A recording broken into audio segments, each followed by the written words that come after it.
Baik, Assalamualaikum warahmatullahi wabarakatuh. Waalaikumsalam warahmatullahi wabarakatuh.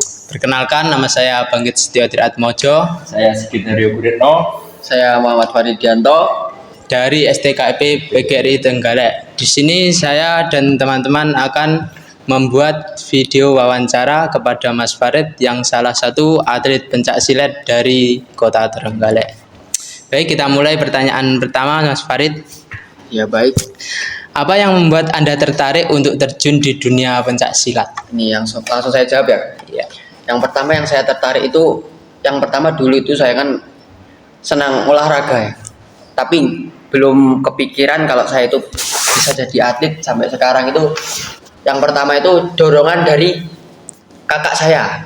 Oke. Ya, jadi dulu itu saya ikut pencak silat, terus dari kakak saya itu didorong langsung ke seni atletnya, jadi kita itu langsung di push teknik-teknik terus, dan saya itu mengikuti kakak, berarti saya itu tetap ke jalannya kakak saya terus sampai latihan, dan saat latihan itu ada kejuaraan atau intern aja dari kejuaraan internal perguruan.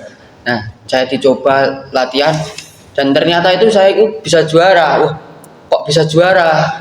Jadi saya itu penasaran, saya itu kok bisa juara. Terus saya selama itu juara, saya merasakan bahwa saya itu punya potensi silat, jadi lebih ke prestasi. Dan saya berpikir bahwa kalau prestasi itu kan olahraga yang sangat positif untuk prestasi banget ya Kak. Ya, mungkin dari prestasi itu saya itu mempunyai prinsip atau motivasi sangat besar dan harus saya kejar, yaitu menjadi seorang atlet di bidang pencak silat. Baik, seperti itu ya. Ya, dari pertanyaan yang pertama tadi, bisa Anda ceritakan Mas, bagaimana perjalanan Anda menjadi seorang atlet pencak silat yang profesional? Kalau perjalanan saya ya mungkin dari bawah dulu itu, saya itu latihan terus sama di latihan teknik disendirikan, kayak saya itu dulu latihan itu sendiri. Jadi Otodidak atau privat gitu Mas? enggak, maksudnya kan kalau saya kan ikut perguruan ya, mungkin perguruan, dan salah satu perguruan, dan itu yang melatih itu kakak saya sendiri, dan ada banyak siswa, dan saya itu yang disendirikan. Jadi kayak di kakak saya itu tahu kayak saya itu berpotensi, jadi disendirikan. Latihannya itu enggak materinya di perguruan, tapi saya latihannya Khusus di IPSI ya, kayak di teknik IPSI, lebih ke IPSI-nya ya. Nah, terus saya itu berjalan waktu itu ikut, dan setelah bisa menangkan juara itu tadi di intern ya. Nah, itu tadi saya berlanjut ke intern lagi, juara, dan pas tahun langsung, singkat cerita, langsung 2021 itu awal saya bisa masuk ke IPSI Trenggalek. Maksudnya itu bisa tembus ke IPSI Trenggalek dan bisa mewakili Trenggalek ke event Jawa Timur. Di pertama itu 2021 itu kalau nggak salah itu ke Jurda di Jombang, dan saya itu pertama ikut seleksi di Padepokan di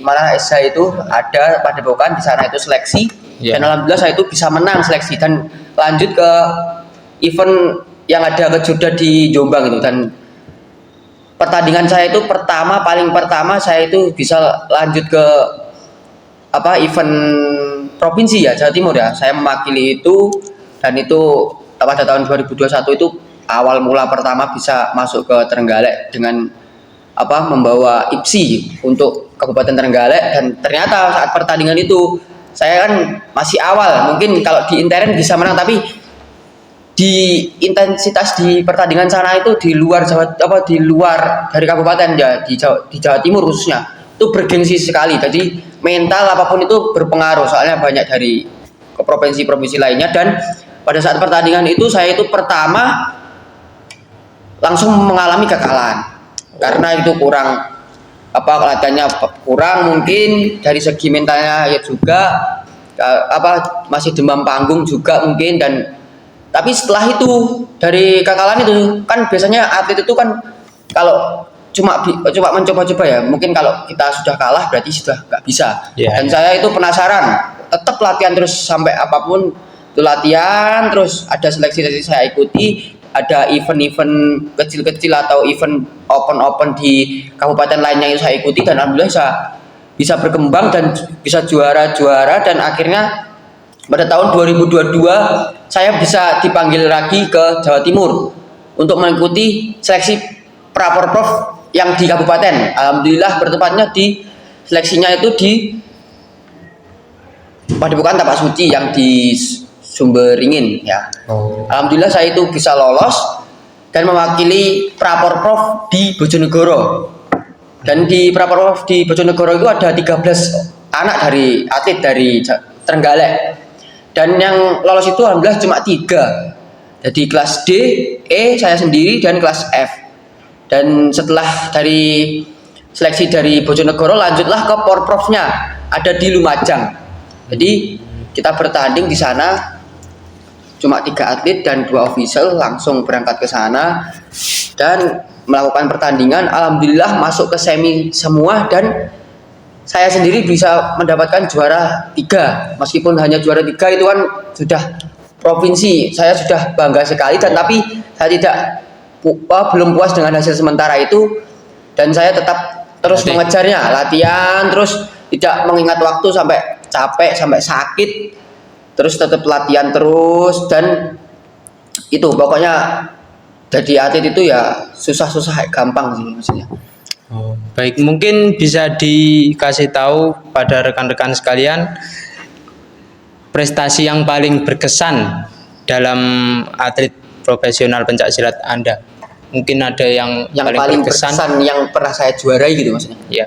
Yang pertama itu di waktu itu di Porprov tahun 2022 itu tadi di Lumajang, alhamdulillah saya bisa juara 3, dan yang 2 atlet itu tadi alhamdulillah juara 1 semua, yang saya cuma juara 3. Dan pulang dari Lumajang itu kita dijemput dari Tulungagung, perbatasan Tulungagung Trenggalek, dan naik jeep gitu, di atas jeep gitu, itu diarak sampai Trenggalek, sampai masuk ke Padepokan Setiahati itu diarak semua, dikasih apresiasi pada rakyat semua, perguruan-perguruan semua berkumpul, dan itu paling berkesan. Dan yang kedua itu saya ikut kejurnas, jadi kejuaraan nasional mewakili Jawa Timur, tapi intern dari perguruan saya sendiri, bertepatnya di Padepokan Madiun sana. Alhamdulillah saya itu mewakili Jawa Timur, ada beberapa provinsi, banyak dari berapa ya, yang mengikuti cuma 25 provinsi. Dan salah satunya saya bisa menjuarai di kelas E dewasa, juara 1, dan itu paling berkesan banget karena eventnya sudah nasional, kejurnas nasional, Mas. Baik. Dari pertandingan yang Anda ikuti tadi, Mas, mungkin siapa tokoh yang paling menginspirasi Anda untuk terjun atau bergelut di dunia pencak silat? Yang pertama itu kan dari kakak saya, karena setiap hari itu saya itu kalau dulu itu latihan ya, latihan itu kan atlet itu kan perlu harus berkembang, dan perkembangan itu kan bisa mengapresiasi diri kita. Dan kakak saya itu tokohnya orang yang sangat keras kepala dan menuntut kita itu harus bisa. Contohnya kalau saya itu sudah bisa gini, kakak saya itu nggak pernah mengapresiasi kayak kamu sudah bagus, enggak, tapi harus dipush lagi ya kamu berarti. sudah bagus tapi ini masih ada yang kurang. Nah, berarti terus digali terus, ada yang kurang, dan itu jadi salah satu kayak faktor pendukung saya. Dan yang lainnya itu mungkin dari keluarga saya, orang tua, dari nenek, kakek, dan salah satunya juga dari pasangan dia.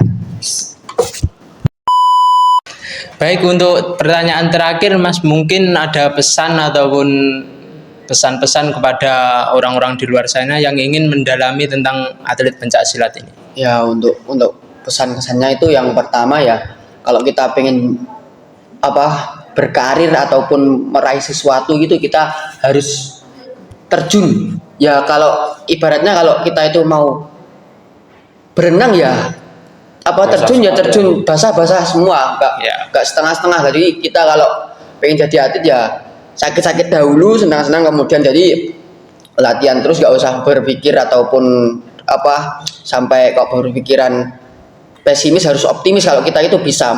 Meskipun kita banyak bertanding dan harus melewati kekalahan, banyak kekalahan itu bukan awal dari kekalahan, tapi itu awal dari kemenangan kita. Jadi atlet itu paling susah itu mempertahankan kemenangan. Jadi kalau sudah juara itu harus mempertahankan itu, nggak boleh digeser. Jadi harus lebih kemenangan. Jadi kalau kita masih kalah itu mudah untuk merebut juaraan itu. Soalnya kita kan lebih berjuang, kalau kita kan sudah kalah ya. Juang lagi untuk merebut kejuaraan itu tadi. Jadi ya pesannya ya kayak jangan patah semangat, jangan pantang menyerah. Ya terus semangat untuk latihannya dan jangan selalu berdoa, beribadah, dan yang utama itu, dan jangan berpikir negatif tentang prestasi Anda. Dan kalau Anda itu sudah berniat terus semangat berjuang, ya jangan ikut-ikut hal-hal yang negatif dan merugikan kita sendiri gitu, Mas. Oh, baik. Mungkin itu saja yang bisa kami sampaikan. Terima kasih Mas Farid atas bincang-bincangnya pada sore hari ini. Mungkin segitu dulu video dari kami. Jika ada kurang lebihnya mohon maaf. Wassalamualaikum warahmatullahi wabarakatuh. Waalaikumsalam.